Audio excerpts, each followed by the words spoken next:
Salut à tous et bienvenue dans une nouvelle vidéo des pronos de Rico. Aujourd'hui, on va partir en Suède pour le samedi 28 mai, match à 15 heures. Avant toute chose, n'hésitez pas à cliquer sur le petit pouce bleu qui fait plaisir et à vous abonner pour recevoir les notifications des dernières vidéos. On part donc en Suède. Vous le savez, les championnats dits d'hiver sont terminés, c'est-à-dire tous les plus grands championnats, la Ligue 1, la Serie A, la Liga, la Première Ligue, Bundesliga, etc. sont tous terminés. Là, on a les championnats d'été qui ont tous commencé à peu près depuis le mois d'avril. Et comme d'habitude, moi, je parie sur tous ces championnats-là. La Suède, la Norvège, la Finlande, l'Irlande, l'Islande. Ça va être le cas pour tout l'été. Ça va nous emmener jusqu'en novembre, voire décembre. Même la Suède, je crois que ça se termine début décembre. Donc ça va être très très intéressant d'aller parier là-dessus. Je vous ferai d'ailleurs une vidéo détaillée très prochainement sur ces championnats d'été. On part donc en Suède, première division, Göteborg, Sundsvall. On va regarder le classement entre ces deux équipes. C'est le 11e qui reçoit le 14e. Et donc, le 14e, il n'y a que 16 équipes en Suède. Sundsvall vient de gagner enfin un match. Ils étaient restés sur une série de 4 défaites consécutives, en tout cas sur les 5 derniers matchs. Et là, Göteborg n'a pas gagné un seul match sur ces 5 derniers matchs, justement. Oui, c'est assez terrible en termes de série. Qu'est-ce qu'il faut regarder? L'historique. À domicile, Göteborg, depuis le début de la saison, c'est une seule victoire. Là, on a 2 nuls, une défaite. Première chose, les deux équipes marquent sur leurs 4 matchs. Deuxième chose, Sundsvall à l'extérieur en championnat, c'est 4 défaites. Ils ont 3 fois, les deux équipes marquent ici, ici et ici. Et donc, ils ont tout le temps encaissé au moins un but. Donc ça, c'est déjà une très bonne chose. On regarde un peu aussi l'historique. Là, c'est en coupe, mais on a un partout, 2-1, 1-2, 3-0, 4-1. Ça marque souvent et ça encaisse souvent dans ces matchs-là. Regardez, on peut regarder un peu plus loin. 3-2, 4-2. Donc ça, c'est pas mal en termes d'historique aussi.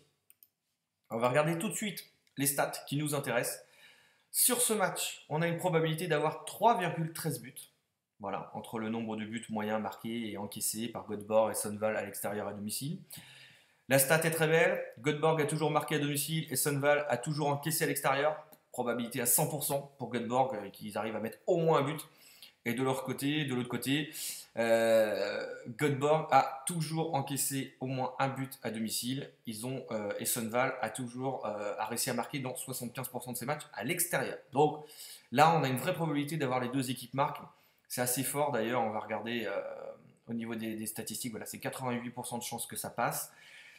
Autre petite chose que j'ai vue, qui est vraiment excellente, c'est en première mi-temps, on a un 100%. C'est-à-dire que dans tous leurs matchs, que ce soit à domicile ou à l'extérieur pour chacune des deux équipes, il y a toujours eu au moins un but en première mi-temps.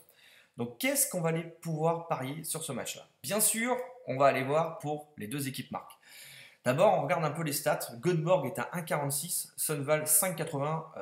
Honnêtement, la cote de Göteborg, vu leur série actuelle, c'est totalement hallucinant. Elle est beaucoup, beaucoup trop basse. Oui, peut-être qu'ils sont favoris sur ce match-là, mais bon, 1,46 quand même, faut quand même pas déconner. C'est quand même pas du tout gagné pour Göteborg. Loin de là, on l'a bien vu, ils n'ont pas gagné depuis 5 matchs. Alors, c'est aussi simple que ça. Donc moi, ce que je vais faire, c'est que sur ce match-là, j'ai parié personnellement. Le but pour les deux équipes, là, il est à 1,87. Donc c'est une superbe cote.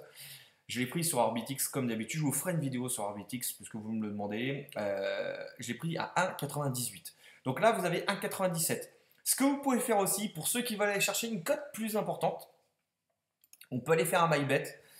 Même si, bon, j'estime moi personnellement qu'à 1,88, c'est déjà une très très belle cote. Mais on peut aller faire un MyBet en mettant le but pour les deux équipes, bien sûr, on met oui. Et on peut aller chercher justement en première mi-temps le total de buts, le plus de 0,5. Et là, on va monter à 2,15. C'est plutôt pas mal. Pour ceux qui veulent prendre encore plus de risques, on peut mettre un Göteborg ou nul. Voilà. Et là, on arrive à 2,48. Voilà ce que je pouvais vous dire sur ce match. À vous de me dire, comme d'habitude, dans les commentaires ce que vous en pensez. N'hésitez pas à me rejoindre sur mon compte Telegram que vous avez dans le descriptif de la vidéo. Comme d'habitude, je vous mets toujours des opportunités, notamment en live. Je vous dis à très très vite. À très bientôt. Ciao, ciao.